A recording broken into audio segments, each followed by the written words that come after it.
You believe that vetting people at the border is racist, do you not? No, I've never said that. I believe that having secure borders is important, and we have processes that allow individuals to come into the country the right way. Absolutely. You don't believe in cooperating with ICE, do you?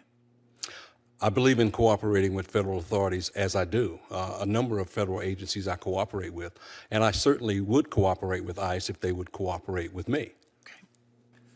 Okay. Mr. Martinez was arrested for assaulting a woman and domestic violence, and ICE placed a detainer on this guy because he was in our country legally, and he was a criminal, and he was in your jail. And you wouldn't honor that detainer, would you? Hey everyone, welcome back to Congress Daily Report, your trusted source for real, raw, and unapologetic political breakdowns. Today, we're breaking down Senator John Kennedy's explosive confrontation with the Durham County Sheriff over ICE, immigration enforcement, and public safety. Like, share, and subscribe, and don't forget to turn on the notification bell. Watch until the end. You won't want to miss this. Let's get into it. You're sheriff of Durham County. Yes, sir. Yeah, beautiful, beautiful parish. Or we call our counties parishes, beautiful county. Is it at least part of your job to protect the public? Yes, it is. Okay. You believe that vetting people at the border is racist, do you not? I'm sorry?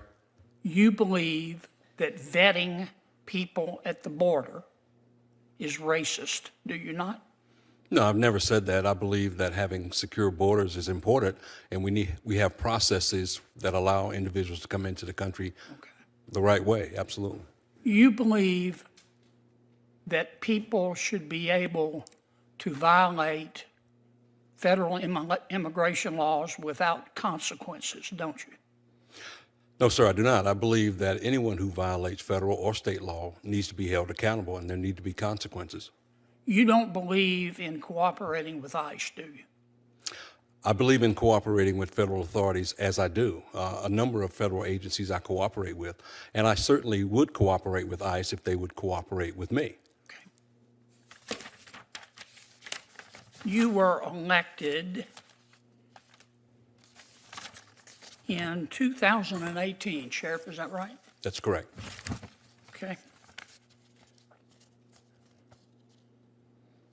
On April 18, 2018, you gave an interview with a media organization called Indie Week. Do you remember that? I'm familiar with the paper, yes. Okay. Here's what you said. I'm quoting you, your words, not mine. I disagree with the incumbent sheriffs, that's the guy you beat, with the incumbent sheriff's cooperation with ICE. I will make a clear and uncompromising commitment to not cooperate with ICE. As sheriff, I will not honor ICE detainers, and we will not participate in ICE roundups, end quote. Did I read that correctly? Yes, sir. Okay. In April of last year, you spoke to a group of ICE employees. Do you remember that? Not particularly, no. Okay, well, there was an article in a media organization, a media entity called the Assembly. Are you familiar with them? Do you remember? I've heard of the Assembly, yes, sir. Yeah, do you remember giving them an interview? I give several interviews. Sure. Yeah. I actually don't remember that particular one, but I'm... Okay. Well, here's what you said in the interview, apparently on the record. These ICE employees that you spoke to, you were referencing them, and you said, quote, they, these ICE officials, asked me, so Sheriff, if someone is about to be released from your jail and the detainer is about to expire, you will call us and let us know? What was my answer? You said, no, because that's not what the law says. No, I will not call ICE. End quote. Did I read that correctly? Yes, you did. Okay. And, sir, Senator, that was before the new law, which is now House Bill 318, which requires me to make that second phone call. Right. Yeah. Prior to that, it was not state law, which I follow and all my deputies follow. Sure. And so now we do make that second phone call. But ICE agents are notified whenever someone is entered processed into my jail. Do you need some water? Because I think your pants are on fire. Okay. Do you remember a gentleman by the name of Carlos Heriberto Mendoza Martinez? Not right off, sir, no. Okay. Sheriff, you should. He was in our country illegally from Mexico. He was in a street gang. Back in Mexico, he was convicted of manslaughter. And he was in your jail. And because in 2021 and 2024, Mr. Martinez was arrested for assaulting a woman and domestic violence. And ICE placed a detainer on this guy because he was in our country illegally. And he was a criminal. And he was in your jail. And you wouldn't honor that detainer, would you? I can't say that I did not honor the detainer. I can. I can say what I did honor was the conditions of the release that were issued by a judge. And so therefore, and once again, ICE was notified that they could come pick up this individual. Do you really believe in public safety? Yes, sir, I do. You would allow someone in our country, illegally, convicted of manslaughter, convicted of domestic violence, in your jail. ICE says, please hold him when his time is up. We want to get this criminal out of our country.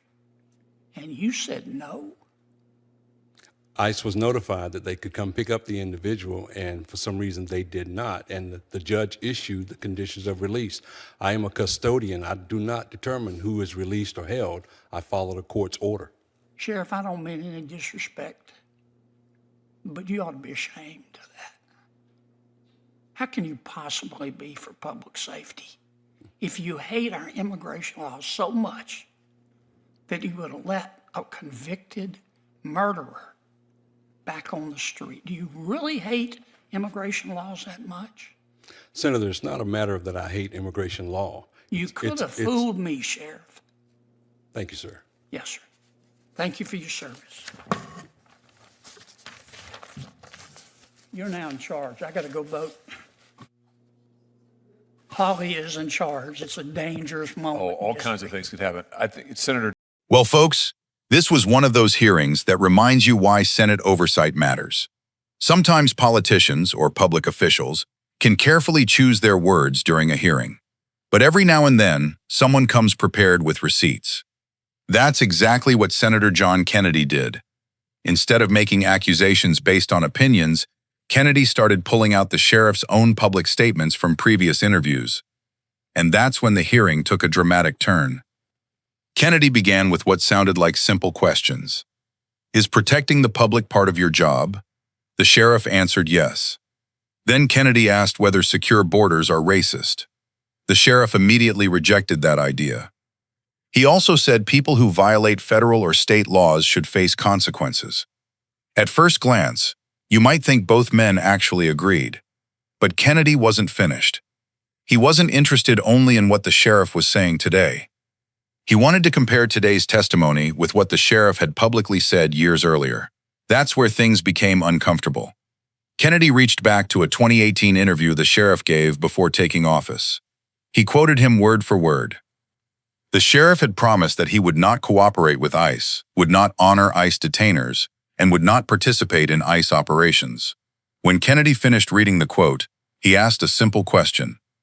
Did I read that correctly? The sheriff answered, yes. That was a huge moment. because it wasn't Kennedy making accusations. It was Kennedy using the sheriff's own recorded words. As a conservative, I think this is exactly how oversight should work. If you're going to campaign on one position, then years later testify before Congress that you cooperate with federal authorities, people deserve an explanation. Consistency matters. Accountability matters. Kennedy wasn't done. He then pulled out another interview. Again, not his words. The sheriff's own words. According to the interview, ICE agents had asked whether the sheriff would notify them before an immigration detainer expired. The reported answer? No. Again, Kennedy asked whether he quoted him correctly. Again, the sheriff admitted that he had.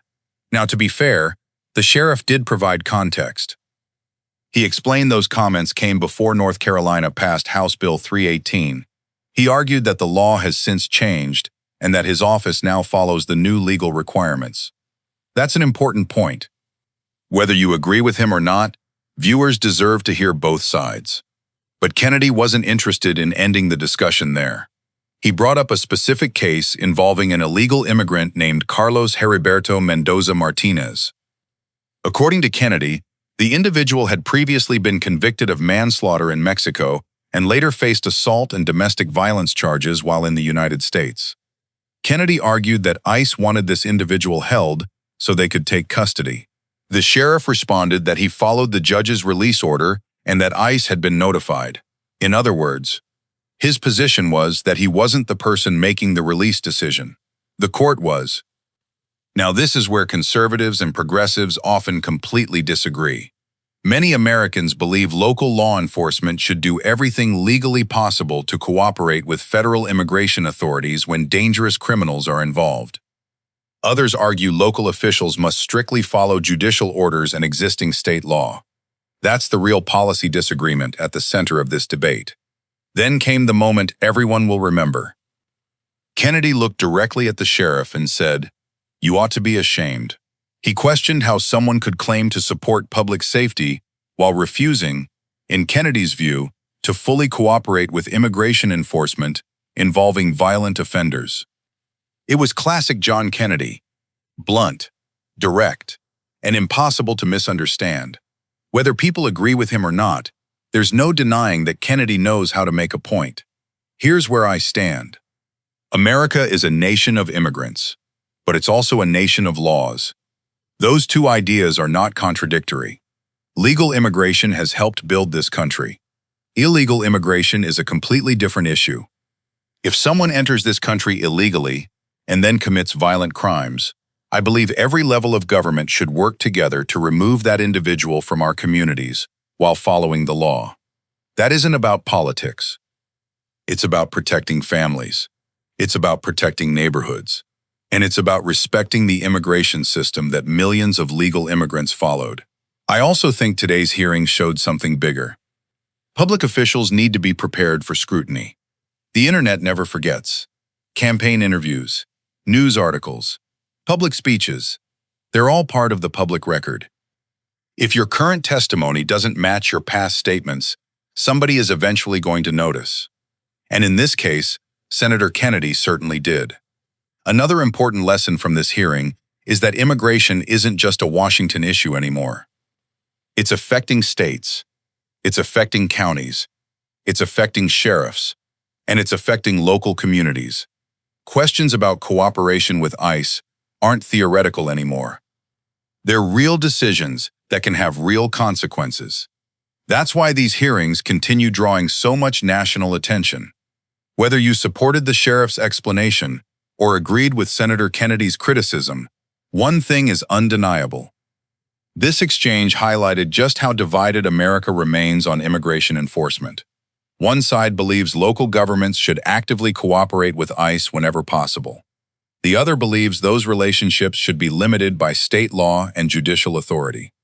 Those competing visions are shaping immigration policy across the country. Final thoughts. At the end of the day, I believe Americans deserve secure borders, safe communities, and leaders who are transparent about where they stand.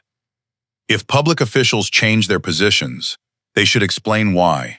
If they make promises, they should keep them. And if Congress asks tough questions, they should answer them honestly. That's how accountability works. That's how democracy works. And that's why hearings like this matter. If you enjoyed this breakdown, don't forget to like, share, and subscribe to Congress Daily Report. Leave your thoughts down below. Did Senator Kennedy expose a major contradiction? Or do you think the sheriff gave a reasonable explanation? I want to hear what you think. Thanks for watching, and I'll see you in the next report.